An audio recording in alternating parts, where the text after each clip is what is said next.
వీళ్ళు ఫేక్, అవాస్తవాన్ని వాస్తవం చేయడానికే ప్రయత్నం చేస్తారు. ఒక కేస్ స్టడీ మీ అందరికీ. వివేకానంద రెడ్డి చంపి నేను చంపామని నా చేతిలో కత్తి పెట్టే పరిస్థితికి వచ్చారంటే కరుడుగట్టిన నేరస్తులు. అంతేకాకుండా అవినీతిలో కూడా మామూలు అవినీతి కాదు, ఆర్థిక ఉగ్రవాదులు చేయని అవినీతి చేసే పరిస్థితికి వచ్చారు. నిన్న చూడండి, ఏదైతే అతను సింగయ్య వాళ్ళ కార్యకర్త వచ్చాడు, కారు కింద పడ్డాడు, క్లియర్గా ఉంది. మానవత్వం అంటే ఏం చేసి ఉండాలి? మీరు వాడిని హాస్పిటల్కి తీసుకెళ్ళాలి కదా. తర్వాత ఏం జరిగిందో అది వేరే విషయం. కనీసం మనం దారిలో పోతూ ఉంటే ఒక యాక్సిడెంట్ జరిగితే మనం ఏం చేస్తాం? కనీస బాధ్యత, సామాజిక స్పృహ ఇమ్మీడియట్గా దిగుతాం. మానవత్వంతో అతన్ని సేవ్ చేయడానికి ప్రయత్నం చేస్తాం, హాస్పిటల్ తీసుకుపోతాం, ఏం చేయాలో అన్నీ చేస్తాం.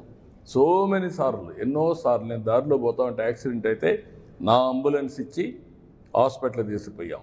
రోడ్ యాక్సిడెంట్ అది, అయినా కూడా నేను పంపించేవాడిని.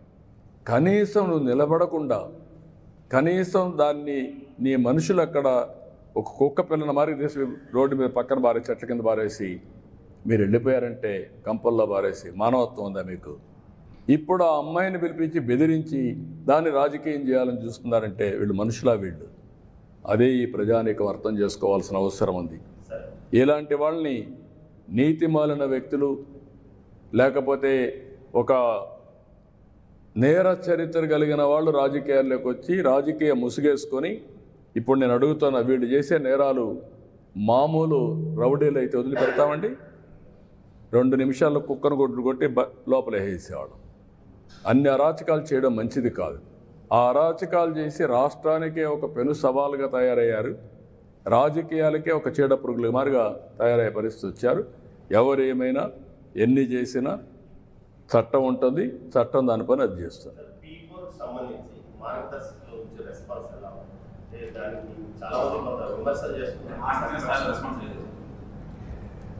చెల్లి గవ్వ ఖర్చు పెట్టిన వాళ్ళు ఎవరైనా వస్తామంటే వాళ్ళు విమర్శించే అర్హత ఉందండి? అది నీతిమాలిన చర్య కదా. ఒక్క పైసా మీరు ఖర్చు పెట్టిన దోచుకోవడం తప్ప ఖర్చు పెట్టడం లేదు. రాష్ట్ర ఆదాయాన్ని, రాష్ట్ర వనరుల్ని కొల్లగొట్టే మీరు ఎవడో వచ్చి స్వచ్ఛందంగా పనిచేస్తా అంటే వాడిని విమర్శించడం ఏంటండి? బుద్ధి ఉందా మీకు? ఇది కూడా రాజకీయం అండి. ఇలాంటి రాజకీయాలు చేసే వాళ్ళతో మనం రాజకీయం చేయాలని అంటున్నా. మిమ్మల్ని అడుగుతున్నా, ఈరోజు నేనేం చెప్పాను? P3 public private partnership. ఈరోజు దీనివల్ల ఈ రోడ్లు వచ్చాయి, ఎయిర్పోర్ట్లు వచ్చాయి, పోర్ట్లు వచ్చాయి, కాలేజీలు వచ్చాయి, అనేక వస్తువులు వచ్చాయి, ప్రజలు కూడా బాగుపడ్డారు. అదే సమయంలో కొంతమంది కోట్ల రూపాయలు వచ్చాయి. ఆర్థిక అసమానతలు పెరిగిపోతున్నాయి. ప్రభుత్వం ఇచ్చే సంక్షేమ కార్యక్రమాలు ఎక్కడ ఆపం, అభివృద్ధి కార్యక్రమాలు ఆపం. కానీ సామాజిక బాధ్యత కింద ఆ రోజు జన్మభూమి పిలిపించా, జన్మభూమితో వచ్చి గ్రామ సేవ చేశారు. ఈరోజు నేను ఇచ్చింది P4 అన్నాను, ప్రభుత్వం ప్రైవేట్ పీపుల్ పార్ట్నర్షిప్. ఈరోజు నేను ఒక్కసారి మీరు చూస్తే, నేను ఒక 20 ఏళ్ళు తిరిగాను. తిరిగితే ఒక అతను చాలా బాగా పనిచేశాడు, వడ్డీ కులస్తుడే, అందరూ వాళ్ళే. వాళ్ళల్లో ఒక ఫ్యామిలీ చాలా బాగా పనిచేసి పిల్లల్ని బ్రహ్మాండంగా 20 ఏళ్లలో చదివించి, ఒకడు అమెరికాలో ఉన్నాడు, ఒకడు బెంగళూరులో వ్యాపారాలు చేస్తున్నాడు, అందరికంటే అందరూ ఇంజనీర్లు చేశారు. ఫస్ట్ ఒక కొడుకును మాత్రం చదివించలేక తోడుగా పెట్టుకొని అందరినీ తయారు చేశాడు. ఆయన కొడుకులు వాళ్ళ మళ్ళా మనవాళ్ళు మనవరాళ్ళు కూడా చదివించాడు. అప్పుడు నేను డబ్బులు కూడా ఆర్థిక సహాయం చేశాను. ఆ రోజు చేసిన సహాయంతో వాడు అమెరికాకు పోయి మంచి ఉద్యోగం వచ్చి మళ్ళా డబ్బులు పంపించి ఇంటికి ఈరోజు బ్రహ్మాండమైన బిల్డింగ్ కట్టుకున్నాడు. నేను ఒక 2-3 ఇండ్లు P4 కింద తీసుకుంటానని ముందుకు వచ్చే పరిస్థితికి వచ్చాడు.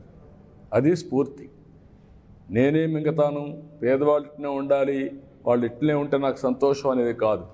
పేదరికం లేని, అందుకని నేను ఏమన్నాను, నేను కష్టపడేది కూడా ఈ పేదవాళ్ళ కోసం కష్టపడుతున్నా, ప్రజల కోసం కష్టపడుతున్నా. అది కూడా నా జీవితంలో చూడాలనుకుంది. Zero poverty 2029. అక్కడి నుంచి ఆర్థిక ఇంకా మెరుగైన జీవన ప్రమాణాలు క్రియేట్ చేసే వ్యవస్థ ఆర్థిక వ్యవస్థలో ఆర్థిక అసమానత తగ్గించే వ్యవస్థకు శ్రీకారం చుడతాం. That is our aim.